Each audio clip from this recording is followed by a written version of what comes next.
Ibẹ̀ ilẹ̀ à. Mẹ́mu àjàre. Grandpa, Ọlọ́run ti bá yín ṣe.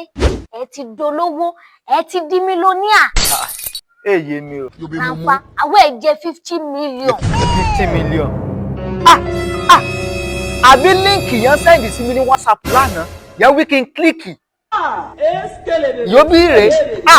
Ó ti yí grandọ̀sà mọ́ wí pa, ó ti yé mi. Mọ́ wí pa, ó nu o. Yíyan yẹn mọ̀ wí ká mọ̀ kílíkì lérí líǹkì yóò ń bẹ ní WhatsApp mọ́. O lè mí kílíkì. Olójà sọ́gbọ̀n àwọn èèyàn ìbá lè rárọ́. Èyàn lè rò ó tán. 50 million yẹn. Grandọ̀sà mọ́ wí pa. Mọ́ wí pa. Mọ́ wí pa mò ń bọ̀ o. Hello, Baba landlord. Èmi náà ni. Owó ọdún mélòó lẹ tí wí mo jẹ ná? Ọdún méjì. Ó dáa. Yóò bá ti di ìrọ̀lẹ́ ọ̀la. Ẹ mọ̀ bọ̀ ẹ á gba owó ọdún 10. Grandpa ní sùúrù. Àti wí ilé yín èló lẹ fẹ́ ta ná?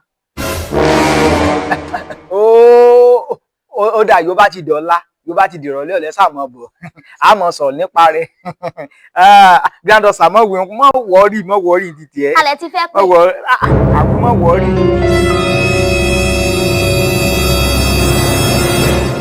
Àló olórí ẹbí ẹ pẹ̀lẹ́ ẹkún àkókò ìyá bá mi yẹwò kú nígbà sẹ́mọ̀rẹ́ ìgbọ́njú bá wọn.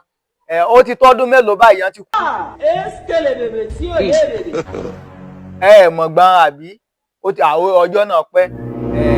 Ẹ fẹ́ ṣe náwó wọn nígbà èsòwò.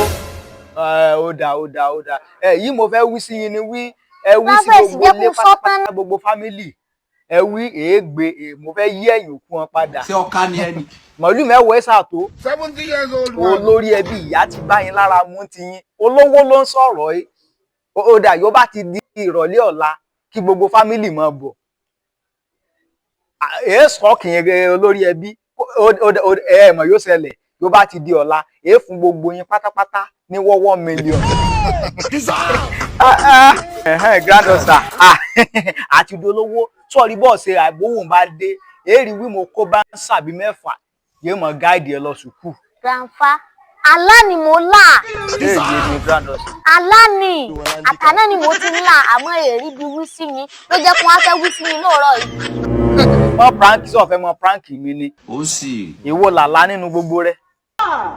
Bá ṣe lọ sórí òkè yá mọ̀ gbàwé àtàdúà kí àlá kí lè wá sí ìmúṣẹ onímọ̀ á bá yín fún o. Ẹ̀yin ìyẹn mọ̀ gbà mí grandọ̀sà mọ̀ ti lé mi kò ń lè. Ẹ dúró ẹ má ti gbé lọ. Ọwọ́ tẹ́ bá fi bá mi share fídíò yìí, tẹ́ bá fi bá mi like fídíò yìí, ọwọ́ òun ẹ ní fi mọ̀ bànújẹ́, ẹ ní fi gbọ́mọ sí. Ẹ jọ̀ọ́ ẹ bá mi share fídíò yìí.